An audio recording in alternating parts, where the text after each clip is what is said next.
Hi there, this is Ray Glasser with another edition of the Cleveland Tech Report. Right now we're sitting in Las Vegas, Nevada in early 1985, and we're going to do an interview show today with two of my friends who have been in home video just about as long as I have. We're talking to two magazine writers, matter of fact, Mr. Marc Wielage, who writes for Video Review magazine, plus some others, as well as Mr. Rod Woodcock, who is currently writing for Video magazine, as well as some others. What we're going to center on, like we always do here on the Tech Report, is of course home video. And I'm going to ask these gentlemen, both together, what they think home video has accomplished over the last 10 years, since it is now just about 10 years old. So we're going to start off with Mr. Marc Wielage, giving his views and impressions on how home video has changed over the course of the last decade. Marc, take it away. For my first impression, I should do Ed Sullivan. But you can even hold the mic. Hey, I can hold the mic. Right. I'm in the union. It's okay. There you go. Well, home video has changed a lot in the 10 years or so that most of us have been involved with it. I remember the day I bought my first Betamax back in March of '76. In fact, I think I still owe money on that machine, but and it was a pretty momentous occasion for me, and I know a lot of people around the country are discovering the same things I did a long time ago. And who knows, maybe 9 years from now they'll be just as confused as I am now. But anyway, the whole industry has gone into a lot of different kinds of directions that we didn't expect. We never thought there'd be a day when, you know, every ordinary person on the street would own a machine. You know, ma and pa, people walking around, grandmothers, uncles, and so on. You know, everybody, it seems, owns a VCR nowadays. And in a way, that's kind of a sad thing, because when we were all starting out, it was only the crazy techno freaks, the gadget nuts who were into video, and now everybody's into it. Maybe that's taken a little bit of the sparkle and fun out of video for some people, but we try to hold on to our enthusiasm as much as we can and keep it interesting and, you know, try to find fun in it every day. Rod, do you kind of agree with that? Well, yes, my sentiments are similar to those of Marc. I have not been involved in home video as long as he. I bought my first Betamax in the fall of '77, but in the years that have passed, it's certainly true that we've seen a lot of new products come along, and the technology has advanced to the point where, as Marc has often said, if we could go back in time and take a Beta machine or a VHS machine that's on the market today for $200 or $300 and show it to a 1977 or 78 audience, it would certainly blow their minds to think that that kind of product was ever going to be available. Sometimes when I consider that this is the 9th Consumer Electronics Show that I've attended, and I believe it's the 15th for Marc. 14th, but who's counting? 14th, 15th in June.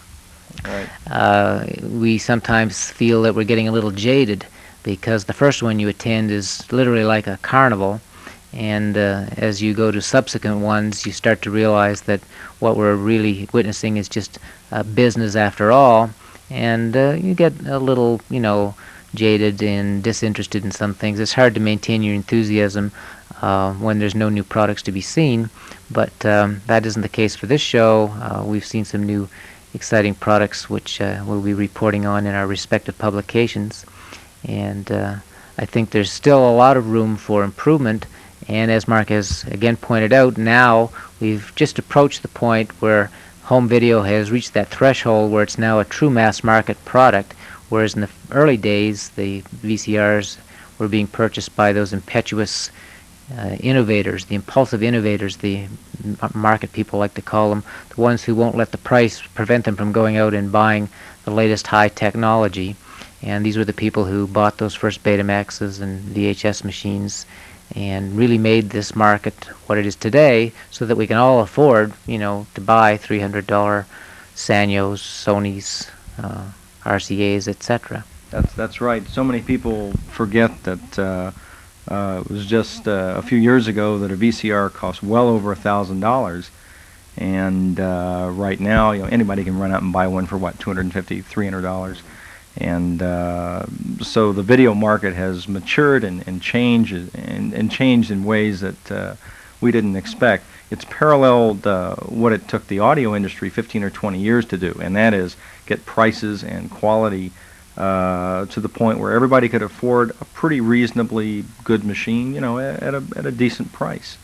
And I'm glad to see it happen, but at the same time, I kind of feel that sometimes the people who are running the show back in Tokyo forget about the people who were the innovators, the people who want the high-end super deluxe machines with all the bells and whistles.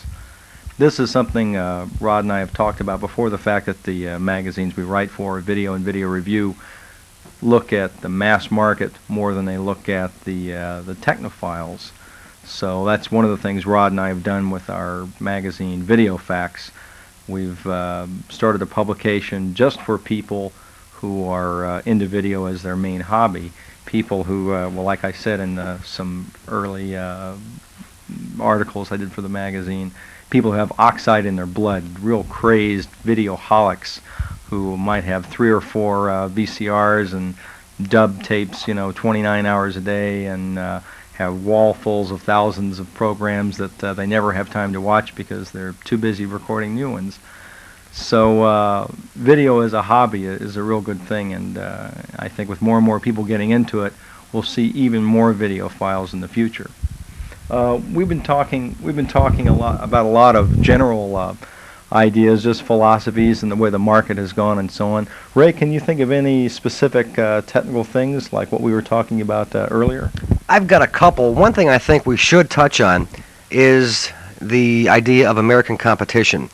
Now, when you and I got our first Betamaxes, let's say almost 9 or 10 years ago, Yeah. we had one format, one speed, monaural sound, and that was it, plus a $16.95 tape, $16.95. Now, about 2 years after Sony invented Betamax, JVC invented VHS, give or take, okay? Then the war began. And something that we discussed last night was the fact that because of competition, we the consumers have enjoyed the end result. Better machines with more features, cheaper machines, so forth and so on. How can you elaborate on that? I guess you could point out that just like in World War II, the war got a lot of people jobs. Everybody who wasn't in the Army was out making munitions and tanks and guns and bullets and so on. So the same is true in a smaller way of consumer electronics. We've got these giant companies, RCA, Zenith, Sony, and Panasonic, and so on, all fighting this little video war, trying to sell the consumer his product, saying his is better than the other guys. And because they're so competitive, even more competitive than car manufacturers, I think, the consumer gets the benefits. He gets the lower prices because of the competition. He gets new innovations like Beta Hi-Fi, Super Beta, VHS Hi-Fi, stereo sound, all of these bells and whistles. And each one of these has been one little extra thing to keep the marketplace going and to make things exciting. Rod and I have seen some pretty interesting things happen at the show. The newest thing, which I think Ray will be reporting on or already has reported on for Kerry's show, is Super Beta. Rod and I have been reading rumors of Super Beta, I think at least, since 6 months ago? Something like that. It started at the last Consumer Electronics Show in Chicago in June. And as you know, this is a new system designed to get more picture quality out of the beta format. Picture quality has always been the primary concern of Videophiles, and that's something we debate, long into the wee hours of the night, which format has got the best picture quality. Well, now I think Beta has won that contest, at least for the short run, with a video cassette format that pretty much challenges anything that can be broadcast on television. So I think for the moment, Beta's ahead in that area. What we can't say is how John Q. Public will take this new innovation. Is this something that's going to make Sony more money and win some more consumers over to the Beta camp, or is it going to matter? We don't know yet. So well, it just might be, reflecting on the fact that this is 1985 and that the first Betamax appeared in 1975. I'm not a market analyst, but it seems that there's always some sort of strategy involved in the introduction of products, and it may be that now in in the '84, we've seen home video as a business and as a hobby and as a new real cultural change in the way we watch and appreciate television has been given the seal of approval by mainstream magazines like Time and Newsweek, both of which had large cover stories on home video. So we've really entered that mass market age, and occasionally when products are available like VCRs for a couple of $100s, you wonder about those people I told you of earlier who went out and made this market by spending thousands of dollars to get equipment which is now going for $50 or $60 at swap meets.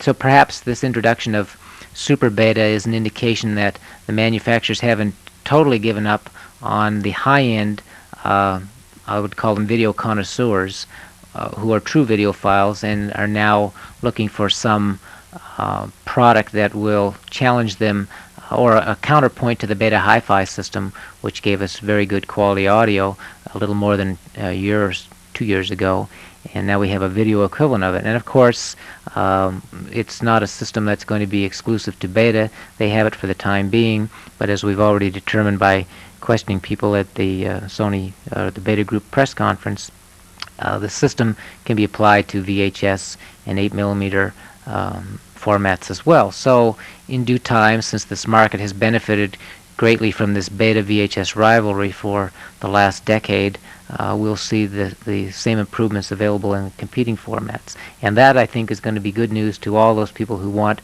quality video to go with the quality audio they have. So. Let's see, Ray, I'll turn it over to you since he's the guy running the show here. Be that as it may. For the public watching, I do have to say one thing at this point. Now, you see all three of us on the picture at one time. All three of us, myself and Marc and Rod, believe in the Beta format. We think it is better in some ways than VHS. All three of us have at least 2 or 3 Betamaxes, in most cases more. What I want to ask you guys now, and tying in with this 10-year wrap-up, as it were, of home video, why, in your opinion, has VHS won so many more followers? Normally I'd hand this over to Rod because he's written about this same thing in Video Magazine several times. Rod was instrumental in putting together 2 articles on Beta versus VHS for Video Magazine, but he and I agree almost 100% down the line exactly what went wrong with Beta being the dominant format. I mean, in 1976, Sony had 100% of the home video market. Right now, I think at best they have, what is it, about 14%? 25. No, we're talking about Sony. Oh, just Sony. Just Sony as a company, I think they have less than 14%, and Beta as a format has well under 35-40% at best.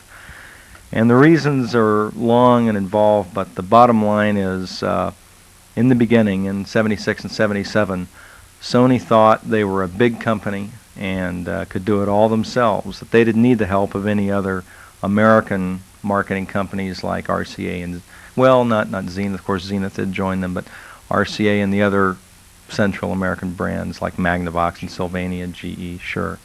So I think that was their critical problem. They didn't sign up enough companies to join with them on the Beta format. The other problem was they were so smug in their view of how the format should be designed and what features it should have, that they were very slow to grab onto important technical innovations that VHS developed first, such as longer playing time by slowing the tape speed down. What would be some other innovations? Things like programmable VCRs that allow you to tape several different shows. That was an important one. Sure, over a period of a couple of weeks. Picture search, the biggie. Well, actually, Picture search was originated by Sony did develop picture search Right. first. Yeah. But one thing that VHS had before Beta, I think, would be full function remote control. Yes. Isn't that right? Now this is, I've cataloged all these things in articles written in Video Magazine and in memorandums sent to the Sony Corporation. Yeah, I should mention that both Rod and I had corresponded with Sony for a long time. I've got in my files a letter I sent to Sony before the summer of 1976, essentially telling them that 1 hour was not enough, and they would have to very quickly develop a 90-minute tape, if not a 2-hour tape. We we were naive enough to believe at that time that a 2-hour recording at the original Beta 1 speed would be possible, but of course we were wrong. To paraphrase a famous commercial, Sony is a very proud company and will sell no Betamax before its time. And Really, I think that's baloney. You know, Sony, no baloney. frequently they would see a new trend in the marketing of the competing format take place, such as programmability. That feature, to change channels and record different programs on different channels, that feature appeared on a Matsushita-built RCA machine as early as 1978, and it was 2 years later before we saw a programmable machine from Sony.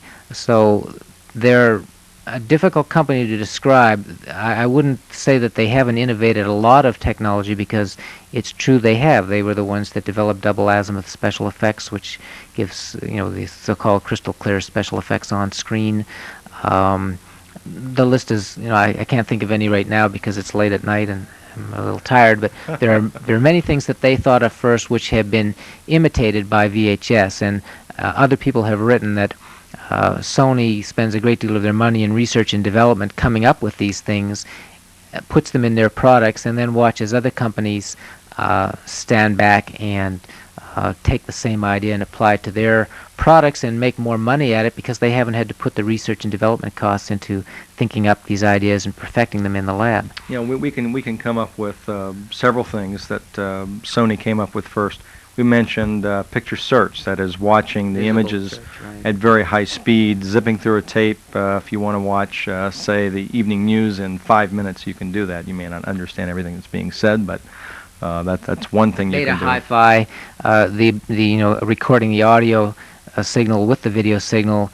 This was something, again, that Sony originated, and then VHS was forced to match, which they ultimately did. And I think that it's safe to say that there's virtually no technology in helical scan recording that can be invented by one camp that the other camp cannot match, given one limitation, which is that Beta has a higher writing speed, for those people who are into this technically, and will always deliver a better picture quality and better sound quality. Now, Rod, I should remind you, a good writer should never use two words, and those two words are never and always. So you shouldn't say that they can always use this. They can use it, but they can't always use it. Well, you've run rings around me logically, so. Okay, back to Ray here. Thank you. We're running short on time, so I have one quick question. Yes, we only have 20 minutes. I'm just warming up. I know. We have one quick question to kind of wrap this up. I'm going to pass this first to Mark. He's got 90 seconds, then to Rod for 90 seconds. What direction will home video take, in your opinion, in the next 10 years? Straight down the drain. Over to Rod. No, home video is going to be making a lot of money over the next few years, and by God, I hope I get some of it. But I think it's going to do extremely well. We just heard a speech tonight by the president of RCA, Jack Sauter, who predicted, 15 million machines? Well, I think between 12 and 15 million VCRs will be sold in 1985. Last year, only 9 million machines were sold. Isn't that right? 9 million. Roughly 9 million machines. So we're talking about a 50% increase in 1 year, which is pretty good. So I'd say the industry is going to be doing even better than ever. And even though our hearts belong to Beta, I think there are going to be significant gains for both Beta and VHS. Well, I'll talk about 8mm in my 90 seconds. I think in the next decade we will see more sophisticated home video products. Beta and VHS are not going to disappear. We will continue to see refinements in both formats, offering more features on screen. Programming is something that's coming up. They haven't exhausted their list of bells and whistles yet. We will also see super high fidelity video, or super VHS, super Beta, whatever name they care to give it, and 8mm. Although it seems to be getting off to a sluggish start, this is a system that definitely has potential, and will be coming along from Kodak, Polaroid, Canon, Fisher, Sanyo, and virtually every other company, Sony, Fuji. So we're going to see a lot of new products. You ain't seen nothing yet. Hey, what a finish. Right on. Okay, this has been Ray Glasser talking to you from Las Vegas, Nevada. with two of my personal friends, Mr. Marc Wielage, Mr. Rod Woodcock. We thank both of you. Maybe we'll see you again in 10 more years with another wrap-up of home video. One more thanks I do have to give is to another man that has sat beside me on these tech reports in the past, Mr. Art Volo, who came in from California tonight to work the camera. Good night.